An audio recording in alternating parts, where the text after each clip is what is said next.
It's wide, it's a little unconventional, and yeah, I kind of want one. Samsung is launching two book-style foldables in 2026, but the Galaxy Z Fold 8 is easily the one I choose to carry. And that comes down to one key reason: it looks and feels completely different from anything Samsung has done in the past 7 years of foldables. This design is all about being compact and lightweight, almost passport-like in footprint, but paired with noticeably wider front and inner displays. The result is a foldable that feels purpose-built for consuming content, whether that's video, social media, or reading. What's interesting is that the Fold 8 still inherits several high-end features from the more expensive Fold 8 Ultra that includes flex titanium for reducing the crease, a higher capacity silicon carbon battery, and an anti-glare coating on the display. Of course, hitting the $1,899 price means compromises. You are losing the telephoto lens and there is no flex mode this time around. But even with those trade-offs, I can already see a lot of people gravitating towards this design. Here are my hands-on impressions so far.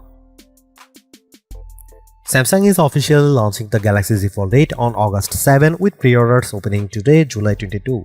Pricing starts at $1,899 for the base model with 256GB of storage and 12GB of RAM. If you want more storage, the 512GB version jumps to $2,099 and the 1TB model along with 16GB of RAM comes in at $2,499. The first thing that stood out to me when I picked up the Galaxy Z Fold 8 was just how light it feels. At only 201 grams, this is officially the lightest book-style foldable Samsung has ever made. And that's impressive considering the Fold 7 was already relatively light at 215 grams. Then there is the front display. It's noticeably wider, which immediately makes the phone feel less cramped compared to the previous designs and even compared to the Fold 8 Ultra. When you unfold it, the 7.6-inch main display feels more natural for video and multitasking with reduced black bars that make better use of the screen. Samsung also refined the physical design in subtle but meaningful ways. The side frame now has precision machined grooves that make opening the device easier and more comfortable. And if you have always been bothered by the crease, this is one of the biggest improvements. Flex titanium significantly reduces its visibility and feel. Durability-wise, Samsung claims up to 500,000 folds, which is something I actually saw demonstrated ahead of launch in Korea. However, the IP48 rating means you get water resistance but still no real dust protection, which is disappointing, especially for something you might want to use outdoors or at the beach. There are a few other compromises. The 10-megapixel punch hole camera on the main display is still visible and not particularly elegant, especially if you are hoping for a return to under-display camera tech. There is also no S Pen support, which feels like a missed opportunity given the size of the screen.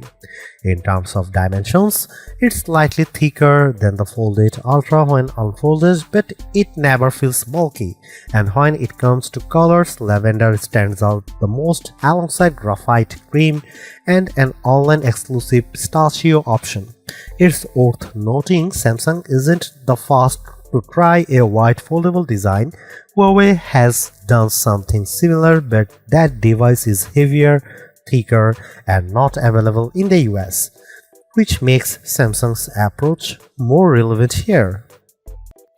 Samsung is finally using silicon carbon battery technology in the Fold 8, which allows for higher capacity without increasing size.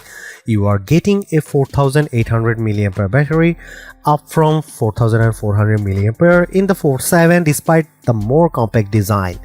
Charging speeds have also improved. Wired charging jumps to 45 watt, which should get you to around 69% in 30 minutes. Wireless charging increases to 20 watt as well.